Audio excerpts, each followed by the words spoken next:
지금으로부터 9년 전 연말에 저는 분당에서 천당 아래 분당이라 불리우는 분당에서 사역을 하다가 잠실로 사역지를 옮기게 되었습니다. 그때 잠중에 수석이었던 정 목사님께서 잠실 지역이 살기에 좋은 곳임을 여러 가지 이유를 들어서 설명해 주셨습니다. 그 중 하나가 잠실에 한국에서 제일 큰 병원인 아산병원이 있다는 말씀을 해주셨습니다. 물론 갈 일이 없으면 좋겠지만 이라는 단서를 달아주셨습니다.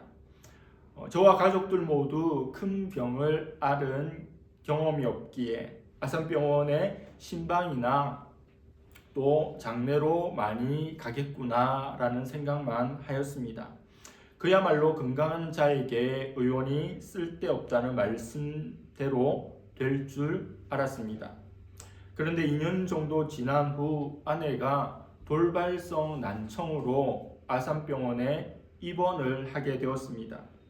저는 당시 아산병원에 입원한 아내에게 당신은 여기에 입원한 모든 사람 중에 가장 약한 병으로 제일 가벼운 병으로 입원했다고 놀려댔습니다. 그로부터 1년 후 저는 교회 앞 내과에 갔다가 간암 표지자 수치가 높다는 것을 알게 되었습니다. 원장님께서 소견서를 써주시면서 꼭 반드시 아산병원에 가서 정밀 검사를 해보라고 하셨습니다. 제가 볼 때 필요 없다고 느꼈지만 의사분이 보기에 본인이 생각하는 지수보다 높게 나와서 상위 병원에 가서 꼭 검사를 받으라고 하셨습니다. 그로부터 안 볼 사이면 무시했겠지만 교회 집사님이신지라 아산병원에 가게 되었습니다. 그래서 예약하고 검사도 받았습니다. 그래서 아산병원과 아무런 상관이 없을 거라고 예상한 저의 생각과 달리 부부 모두 아산병원 카드가 있습니다. 진료 카드가 생겼습니다. 건강에 대해서 어떤 누구도 자신하거나 예상한다는 것은 정말 말도 되지 않는구나라고 생각했습니다. 하나님께서는 때때로 건강이란 재료를 들어서 우리에게 겸손함을 요구하시기도 합니다. 최근 지인들 중에 암에 걸린 이들이 있습니다. 그들은 우리 더불어교회에 방문을 한 번, 두 번, 세 번, 그 이상 하셨던 분들입니다. 소식을 듣고 마음이 아팠고 또 마음이 무거웠습니다. 어제는 한 분과 통화를 했습니다. 너무 걱정되고 마음이 무너져서 카톡하기도 쉽지 않았는데 카톡을 했더니 통화를 원하신다는 톡이 와서 한 20분 정도 통화를 했습니다. 걱정했던 것보다는 밝고 힘이 있으셨습니다. 투병을 하면서도 하나님을 생각하고 하나님 나라를 추구하고 계셨습니다. 저는 개척교회 사역을 하면서도 나를 생각하고 나의 나라를 추구하고 있는데 나 자신과 너무도 대비되어서 다시 한번 마음을 다잡는 그런 통화였습니다. 부교육자 생활을 할 때에는 교회에 거의 한순간도 끊임없이 암 환자들이 있었습니다. 그런데 개척교회를 하면서 성도들이 없다 보니 그런 일들을 접하지 못했는데 다시 그와 같은 소식을 듣고 보니 중병은 언제나 우리 가까운 곳에서 우리 주위를 맴돌고 있다는 사실을 다시 한번 되새기게 되었습니다. 새벽기도 시간에 저의 코렌시아인 새벽기도 시간에 그분들을 위한 기도를 그때 이후로 한 번도 잊지 않고 있습니다. 하나님께서 치료의 광선을 비추어 주셔서 속히 완치되기를 바라고 또 우리 교회를 방문하셨던 그분들이 건강함으로 자유롭게 또한 방문하여 주시기를 바라는 마음이 생겼습니다. 우리 예수님께서 이 땅에 오셔서 하신 사역을 3대 사역이라고 하죠. 천국 복음을 전파하시는 프리칭 사역, 그리고 하나님 말씀을 가르치시는 티칭 사역, 그리고 모든 병자들의 모든 연약한 것들을 고치시는 힐링 사역이 그것입니다. 오늘 본문은 처음으로 나타나는 소개되는 예수님의 치유 사역에 대한 말씀입니다. 예수님의 첫 번째 치유는 나병 환자를 고치신 일입니다. 이 사건을, 이 내용을 다루기 전에 이 나병이 갖는 구약의 규례와 그것이 가지는 사회적 의미를 먼저 살펴보겠습니다. 유대사회에서 나병이라 함은 과거에는 문둥병자라고 이렇게 이야기했죠. 그 나병은 단순히 피부병에 불과한 것이 아니었습니다. 악수하면 손가락이 뚝뚝 빠지고 몸이 썩어 문드러지는 병, 그 병을 문둥병이라 불렀고 지금은 나병으로 부르고 있는데 그냥 단지 하나의 병에 국한되는 게 아닙니다. 이건 종교적으로 또 사회적으로 부정한 병이다 이렇게 칭합니다. 레위기 13장에 의하면 이 병에 내가 걸린 사람은 그들의 공동체, 그 집단, 그 마을에서 다른 사람들에게 전염시키지 못하도록 하기 위해서 진 바깥으로 쫓아내어서 홀로 생활하게 했습니다. 그런 나병 환자들이 하나, 둘, 셋, 넷 모이면 집단을 이루게 되겠죠. 나병촌이 되는 겁니다. 소록도라든지 삼천포에 살았던 그 집단이 바로 나병 환자 집단입니다. 이스라엘 공동체에서 나가야 된다는 것은 그냥 지역적인, 장소적인 것만을 의미하는 게 아닙니다. 이스라엘 공동체는 하나님의 언약의 공동체죠. 그 언약에서 끊어진다는 의미입니다. 그래서 나병에 걸리면 더 이상 교회 안 와도 돼요. 회당에 안 가도 됩니다. 공적 예배를 드릴 수 없습니다. 왜요? 언약에서 끊어진 존재로 여기는 겁니다. 이런 끔찍한 병에 걸렸으니 그 자신이 육신적으로 너무 고통스러울 뿐만 아니라 하나님의 벌을 받았기에 도대체 무슨 악한 죄를 저질렀기에 하나님 앞에 벌을 받고 저주를 받아서 나병이 걸렸을까라고 하는 사람들의 인식, 생각은 덤으로 따라 붙습니다. 제사장이 이것을 판별하는데 제사장이 이 병에 걸린 사람을 나병에 걸렸다고 부정한 자로 판단하면 낙인이 찍히고 사회적인 모든 신분도 박탈당합니다. 아람의 나아만 장군이 대단한 장군이었지만 이 나병에 걸려서 드러내지도 못하고 말 못할 고통의 시간들을 보냈지 않습니까? 이방인인데도. 나병은 육체적인 병으로만 취급되지 않고 사회적, 문화적 의미까지 부여합니다. 개인이 느끼는 그 고통만 해도 괴로운데 벌 받았을 거라는 것, 그리고 그 사회에서 격리되는 것, 고립되고 괴롭고 힘든 병이 바로 나병입니다. 유명한 영화 배너를 보면 배너의 어머니와 누이가 나병에 걸리는데 걸리자마자 바로 마을 골짜기에 버려집니다. 사람 취급을 못 받는 거죠. 개, 돼지 받도 못한 존재가 되는 겁니다. 저주를 받은, 벌을 받은, 그리고 우리를 감염시킬 수 있는 이 끔찍한 형벌로부터 공동체는 자기 자신을 지키는 데에만 혈안이 되어 있는 겁니다. 사랑하는 가족으로부터, 사회로부터 철저히 격리되었을 때 오는 외로움, 고독감, 두려움을 오롯이 겪어야 합니다. 그리고 그 지역 상황을 잘 모르는 누군가가 그들 주위를 지나갈 때에는 나병 환자들이 자기의 입을 가리고, 감염되면 안 되잖아요. 마이크를 쓰듯이 입을 가리고 소리쳐야 합니다. 의무로. 부정합니다. 부정합니다. 내가 부정하다고, 내가 더럽다고, 내 근처에 오지 말라고, 와서는 안 된다고 그렇게 외쳐야 돼요.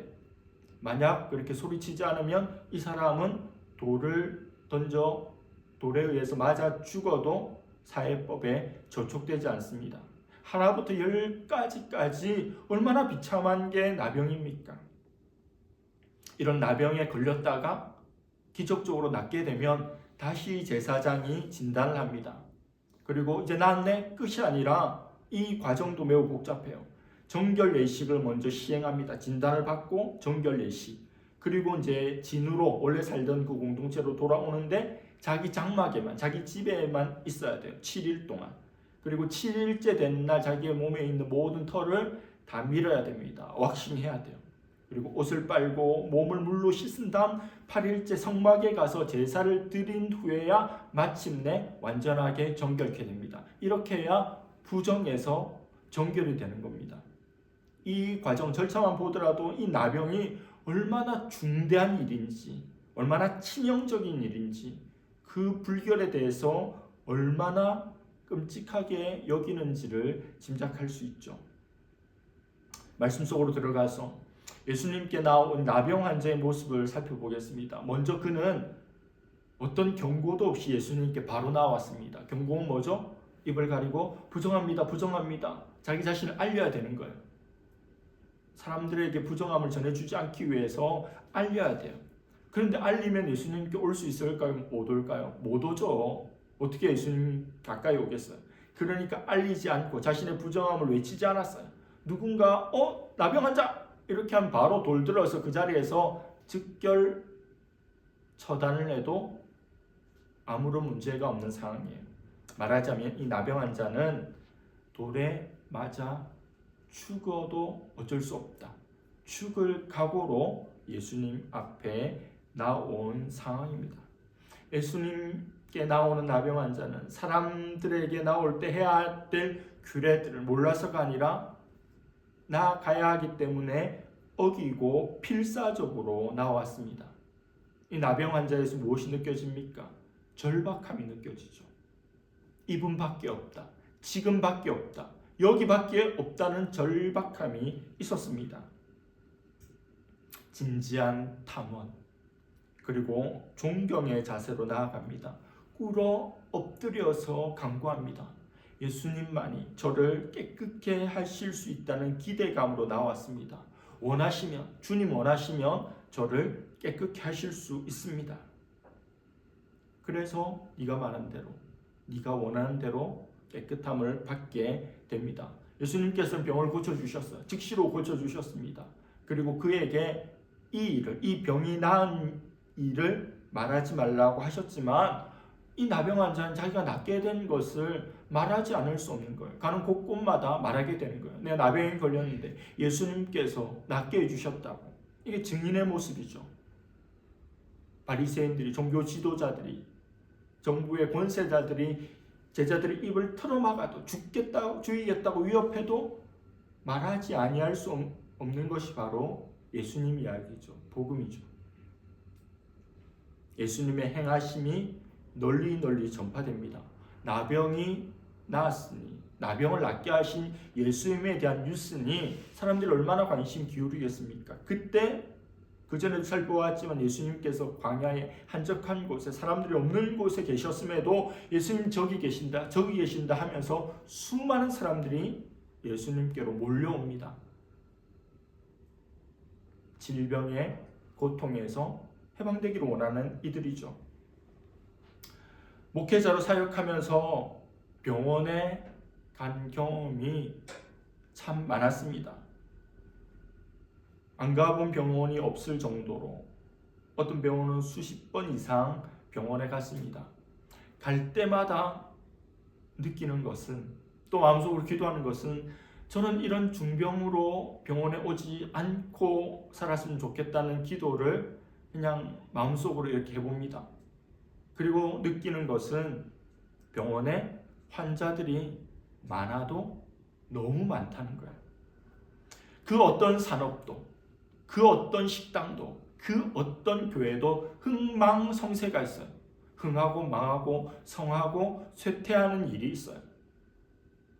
100%는 아니지만 대부분 그런 과정을 겪습니다. 그런데 병원은 안타깝게도 항상 흥하는 것 같아요.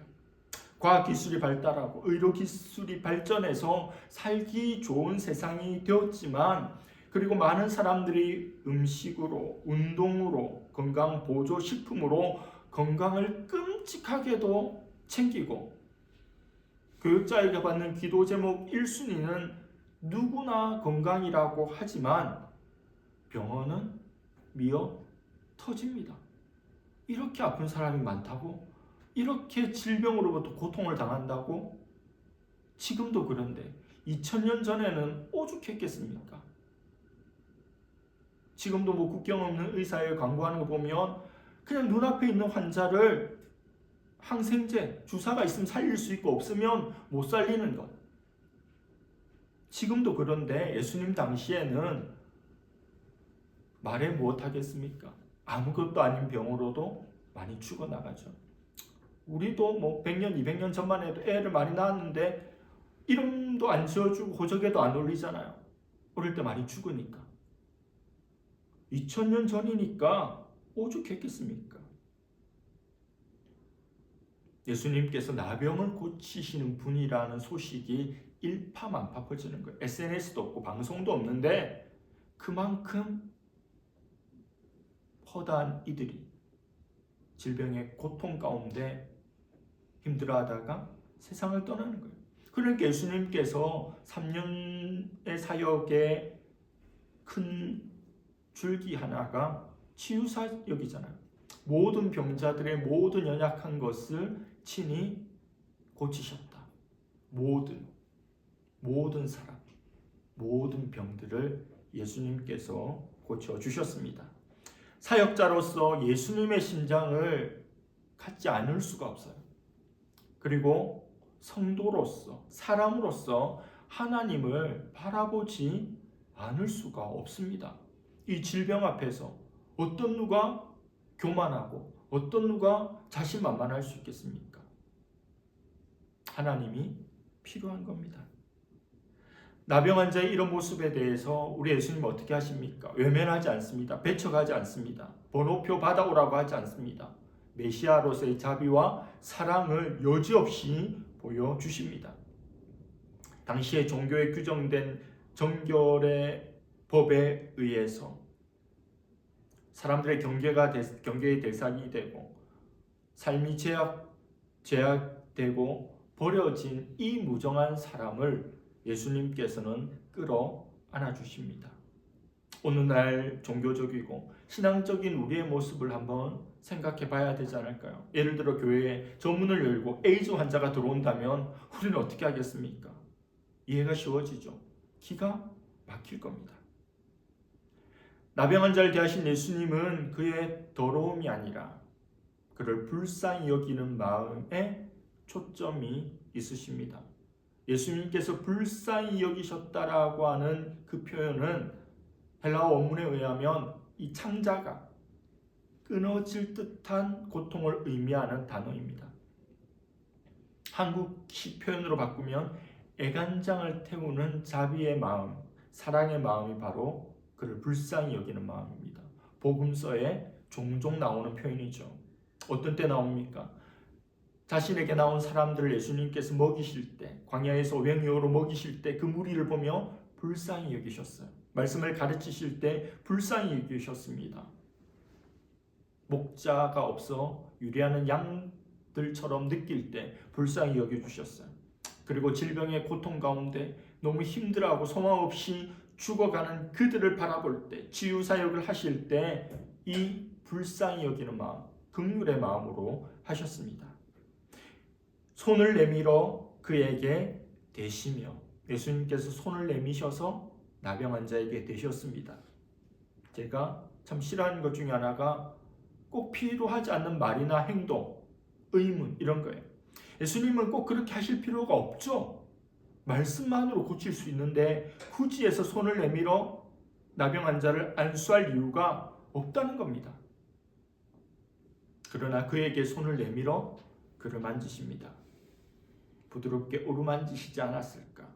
정결법에 의하면 부정한 자와 접촉하면 나도 부정해지는데 예수님은 그렇게 행하시는 거예요. 이 환자에게 손을 대는 순간 예수님도 부정해지는 걸 예수님 누구보다도 잘 알고 계심에도 불구하고 손을 내밀어 그를 만지십니다. 이제 막 사역을 예수님이 시작했어요. 저는 살인이라고 하는 이름을 붙여봅니다. 테리니, 주리니, 수리니 뭐든 다 린자가 붙잖아요. 예수님은 사역의 어린이와 같은 이제 막 사역을 시작하는 입장에 이런 행동은 매우 논란거리가 있는 행동입니다. 급진적이고 용감한 행동이죠. 말씀으로 고칠 수 있는데 굳이 애써 손을 내밀어 그 사람 어루만짐으로 부정탔다. 그렇게 여겨지는 상황 속으로 뚜벅뚜벅 걸어가시는 겁니다. 저라면 안 그러죠. 보통의 사람이라면 굳이 그럴 필요가 없잖아요. 1도 없어요. 없을 뿐만 아니라 그렇게 하면 안 됩니다. 논란에 휩싸이게 되고 내가 해야 될 수많은 일에 지장을 받게 되는 그 일을 왜 하시냐는 거죠. 부정한 자를 만지심으로 예수님은 스스로 부정한 자가 되었습니다. 예수님의 이 치유는 접촉할 수 없는, 접촉해서는 안 된 사람을 접촉하심으로 사회적인 연대감, 그와 함께 내가 하나라고 하는 이 연대감을 가진 치유입니다. 구약의 정결율법, 그 규례를 어기면서까지 보란듯이 그를 사랑하시고 그를 치유하십니다. 이것은 나병 환자의 간절한 절박한 믿음의 간구와 예수님께 나온 그의 행위에 대한 반응인 동시에 그의 형편에 대해서 가슴속 깊이 아파하시고 같이 고통하시는 불쌍히 여기신 예수님의 마음이 있었기에 가능한 행동입니다. 예수님은 사람들의 질병으로 인한 고통을 대신 지고 광야로 가는, 그래서 죽게 되는 속죄양으로 살아야 할 광야의 사람입니다. 그는 부정한 자들의 죄를 대신 지고 광야로 나아가는 속죄제의 제물인 염소와 같습니다. 아사셀 염소와 같습니다. 이적을 베푸는 자로서 잘못 인식되는 것을 거절하고 배척하고 오직 사랑으로 그들의 더러움을 대신 지시는 자비의 사람 메시아 예수, 그는 광야의 사람입니다. 이 자비의 사랑, 두려움이 없는 사랑의 행동으로 예수님은 유대 종교 지도자들의 제도적인 희생물이 되실 겁니다. 율법을 더럽히고 성전을 더럽히고 사람들을 더럽혔다는 이유로 예수님은 미움의 대상, 배척의 대상, 심지어는 살해의 대상이 되실 겁니다. 이런 운명의 그림자가 예수님께 드리워진다는 것을 예수님께서 모르실 일이 없죠. 당연히 알고 계십니다. 그 그림자가 자신을 향해 엄습해 와도 그는 사랑과 희생과 섬김의 이 길을 자신이 가야 할 운명의 길로 받아들이며 순종으로 그 길을 걸어가고 계십니다. 그리고 걸어가셨습니다. 그 예수님이, 이 사랑의 예수님, 긍휼의 예수님이, 함께 아파하시는 그 예수님이 우리의 주님이라는 것이 감사하며 감격스럽지 않습니까? 예수님의 보혈로 우리를 구원하시고 그 보혈로 우리의 영, 육, 혼의 모든 병들을 친히 고쳐 주시기를 사모할 수 있기를 바랍니다. 죽었다 살아난 우리, 예수님으로 인해서 영적인 병이건 육적인 병이건 정신적인 병이건 그 주님으로 인해서 다시 살아난, 2번, 3번, 4번, 5번 다시 살아난 우리들은 제2의 인생, 제3의 인생을 살아가야 할 것입니다. 십자가가 새겨진 심장으로 주와 함께 이 세상을 바라보며 긍휼히 여기며 치유하며 기도하며 주의 군사로 뚜벅뚜벅 걷게 될 것입니다. 주님을 만난 우리가, 주님의 구원을 받은 우리가, 주님의 치유를 경험한 우리가 그렇게 살아가는 은혜가 있기를 예수님의 이름으로 축복합니다. 기도하겠습니다. 하나님 아버지 감사합니다. 오늘 예수님께서 나병 자를 고치신 것을 보았습니다. 친히 손을 내밀어 그 사람을 만지심으로 그가 예수님께 간구하였던 대로 예수님께서 그를 보고 느끼셨던 대로 그 긍휼과 불쌍히 여김과 사랑으로 치유하시는 것을 보았습니다. 하나님 이 땅에 질병으로 고통당하는 이들이 얼마나 많습니까? 주님이 필요합니다. 피 묻은 그리스도의 손으로 어루만져 주시옵소서. 하나님부터 치료하는 광선이 나와서 그 성령의 치유와 수술이 있게 하여 주시옵소서. 주님 통해 구원을 받기 원합니다. 주님 통해 질병에서 낫기를 원합니다. 주님 통해 썩어 문드러진 우리의 영과 우리의 마음이 고침받기를 원합니다. 전인적인 치유를 경험하고 주와 함께 이 세상을 가슴에 품고 함께 아파하며 눈물 흘리며 기도하며 이 땅을 치유하며 나아갈 수 있는 상처 입은 치유자와 같은 예수님처럼 살아갈 수 있는 우리 모두가 되게 하여 주시옵소서. 감사드리며 예수님의 이름으로 기도드립니다. 아멘.